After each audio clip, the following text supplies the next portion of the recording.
آج کا پوچھا گیا سوال یہ ہے کہ برف باری کے دوران گرج چمک کیوں نہیں ہوتی؟ تو اس کا جواب یہ ہے کہ اکثر بادل منفی یا مثبت چارج کے حامل ہوتے ہیں اور ہواؤں کے دوش پر ایک جگہ سے دوسری جگہ اڑتے پھرتے ہیں۔ جب مثبت بار اور منفی بار کے حامل بادل ایک دوسرے سے ملتے ہیں تو گرج اور چمک پیدا ہوتی ہے۔ اس دوران بادل اگر کم اونچائی پر ہوں اور ہوا نم آلود ہو تو یہ ہوا اس شعلے یا بجلی کے لیے موصل کا کام دیتی ہے۔ اس میں بہتی ہوئی بجلی زمین تک پہنچ جاتی ہے، جبکہ برف باری اوپری یا بالائی فضا کا درجہ حرارت کم ہونے کی وجہ سے پانی کے قطروں کے برف میں تبدیل ہونے کی وجہ سے بنتی ہے۔ اس عمل میں شور کا کوئی پہلو نہیں ہوتا۔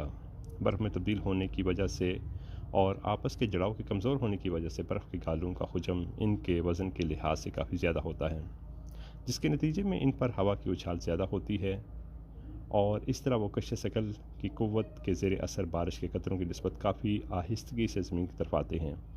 اسی وجہ سے اس کے گرنے کا شور بارش کی نسبت بہت کم ہوتا ہے۔